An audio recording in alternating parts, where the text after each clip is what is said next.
A glândula pineal também vai ter areia, que vai formar os chamados cristais de apatita, que são o mesmo material dos ossos.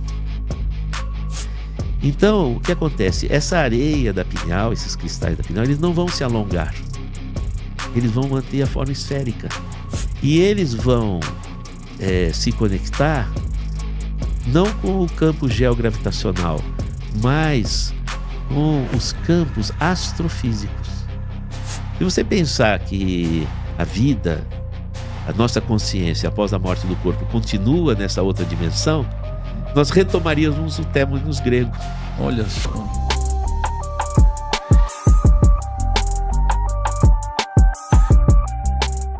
Por que tem na glândula pineal que nos faz se conectar com esse além, com essa coisa espiritual, com esse tudo?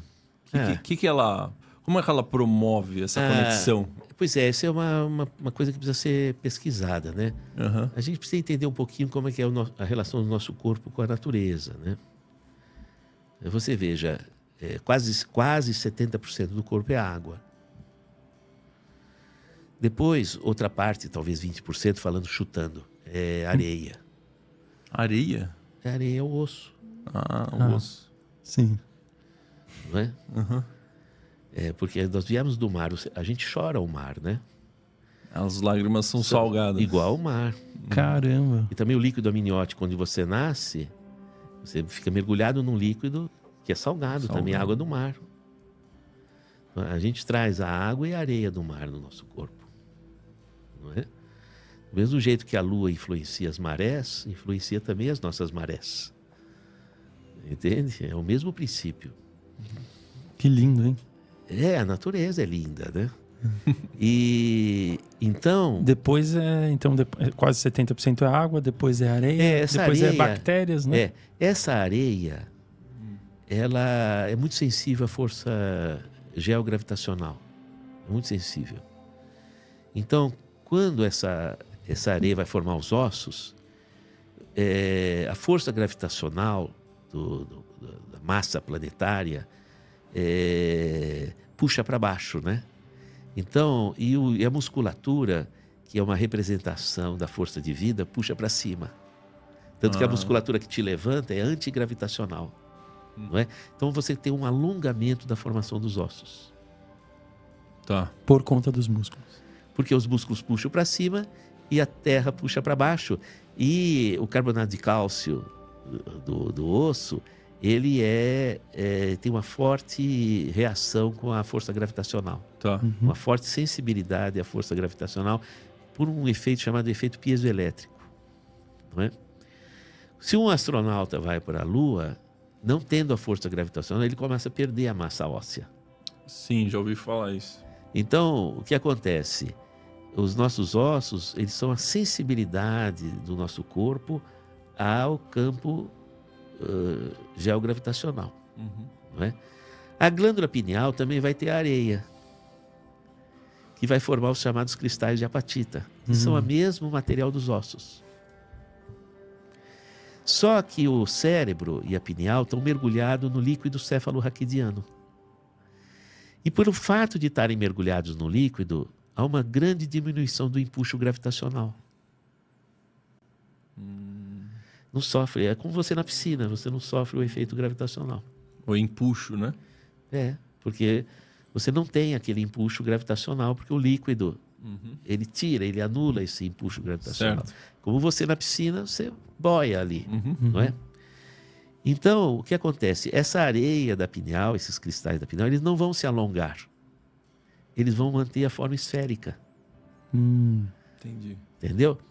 E eles vão se conectar não com o campo geogravitacional, mas com os campos astrofísicos. O que está no espaço? No espaço. Olha só. Então a pineal, por exemplo, rastreia o movimento da Lua. Rastreia o movimento do Sol. Então a gente tem um sono ligado ao Sol. Porque a pineal tem esse papel. Ela é o relógio. Por que ela é o relógio do cérebro? Porque ela rastreia essas estruturas astrofísicas. Por isso que ela sabe que quando tá de dia, tem que ficar desperto. Exato. Se tá de noite, é o momento de relaxar. Ela aciona o cérebro, tanto que para você ficar desperto, na região aqui atrás do bulbo, mais particularmente acima do bulbo, no mesencéfalo, toda a região até chegando próximo da pineal, chamada substância nigra, e o sistema reticular ativador ascendente são as células neurológicas que mantêm você alerta. É o chamado sistema reticular ativador ascendente. Esses neurônios, eles têm melanina. Por quê? Porque a pineal vai agir sobre esses neurônios através da produção do hormônio melatonina, regulando os melanoneurônios. Mesmo que a gente não estiver exposto à luz solar, ela consegue perceber quando está de noite? Ela consegue porque a pineal, aí nós vamos chegar no óquio. A pineal, ela é interligada com os olhos. Por isso que é o terceiro olho. Exatamente, porque ela é formada na mesma região.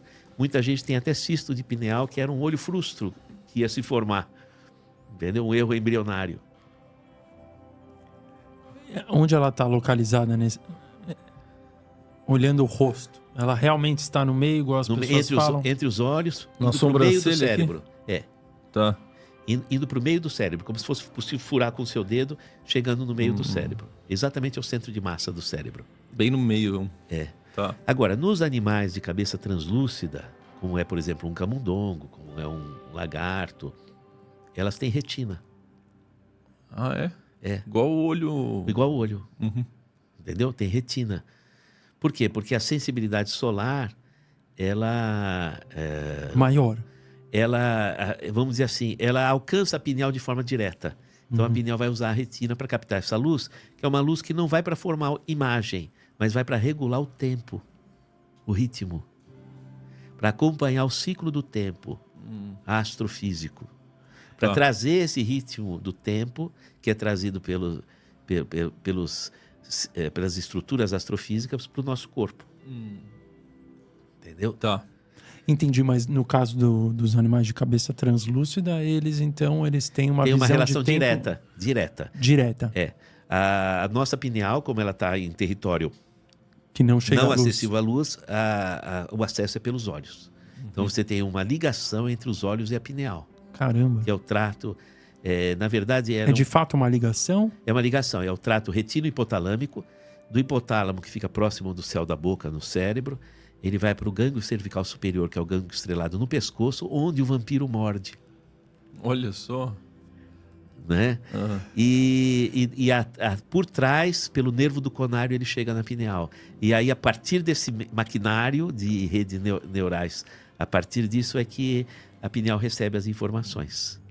Então Caramba. eu posso inferir que o tempo, essa variável tempo, ela está totalmente conectada com a espiritualidade? Porque ela é como se fosse uma outra dimensão? Puxa, é interessante isso, porque a palavra tempo vem do grego témenos. Não é? Na época antiga, mesmo na época das populações, dos povos ancestrais, o tempo era entendido como um movimento da natureza. Se chovia, se fazia sol, se nevava, se estava de dia, se estava de noite. Era um movimento da natureza. E entendia-se que esse movimento da natureza era comandado por uma consciência espiritual, que é a consciência divina. Entendia-se dessa forma. Que era a matriz geradora da vida. Que é a consciência divina. Então, todo o movimento do tempo era um movimento divino agindo sobre a natureza. E isso era chamado témenos. Então, quando você perguntava que horas são, não é como olhar no relógio e ver um número, é 12 horas, é 14 horas. Não. Se você fosse perguntar do témenos, você ia dizer da estrutura que estava acontecendo no ambiente e que vinha de uma força superior. Esse tipo de raciocínio é um raciocínio da época. Você pega, por exemplo, Pitágoras. A compreensão de número de Pitágoras não é a mesma compreensão que nós temos de número. Não é? Não, porque o nosso número, ele é destituído de conteúdo. quando você fala assim, uma caneta, esse uma não diz sobre a caneta. Podia ser uma formiga ou uma folha de árvore, não é? Mas para Pitágoras, não. O número, ele falava sobre o conteúdo, porque o número, ele era uma geometria. E essa geometria, ela tinha uma forma. Então, quando você falava um número, você falava do conteúdo. Como se fosse um adjetivo? Como se fosse um pensamento sistêmico. Como se fosse um pensamento sistêmico. Sim. É porque é difícil da gente compreender, porque a gente não tem uma cognição sistêmica. É como se fosse um pensamento... por isso que a geometria, ela era tão importante quando você tem, por exemplo, os poliedros de Platão, o tetraedro, o icosaedro, o dodecaedro, não é? Que são estruturas geométricas de volume e que indicam forma. Então, os números, eles não eram, como a gente compreende, destituídos de alma, destituídos de conteúdo, não é? E assim também, nessas épocas antigas, esse conhecimento, ele era um conhecimento sistêmico, certo. não é? Então, vamos dizer Então, assim, acontecia a mesma coisa para a questão do tempo. Certo? Então, o que acontece? O tempo, exato. Você está dando o exemplo do número? O têmenos, ele está para o conteúdo, na sua expressão sistêmica, como o número estava para Pitágoras. Exatamente. Entendeu? E não aí tinha essa relação, né? Não era o relógio. Não era o relógio, hoje em dia é o relógio. Você via o têmenos pela natureza. E a natureza compreendia-se que tinha uma força estruturadora dela. Que estava ligado com o sagrado. Estava ligado. E, na verdade, não era nem uma questão simplesmente de ligado com o sagrado, era ligado com a lógica. Olha só. Porque você encontra uma natureza que funciona. E ela tem uma coerência. E qual é o ser pensante que estruturou isso? É uma lógica. Uhum. É uma percepção tácita, vamos dizer assim, não é? E aí o que acontece? A palavra têmenos vai dar origem a duas palavras. O tempo, como nós concebemos modernamente, e o templo, que manteve a concepção de espaço onde o espírito se apresenta. Olha só, por isso se chama templo. Porque veio do têmenos, assim como o templo. Sensacional. Se você pensar que o tempo, que hoje é compreendido como uma estrutura geométrica também, que é o espaço-tempo, ou a quarta dimensão. Se você pensar que a vida, a nossa consciência após a morte do corpo continua nessa outra dimensão, nós retomaríamos o têmenos grego. Olha só. Não é? Então, quando você tem uma glândula que você diz assim, ela é o órgão cronobiológico do corpo que relaciona com o tempo, ele relaciona com essa estrutura do têmenos.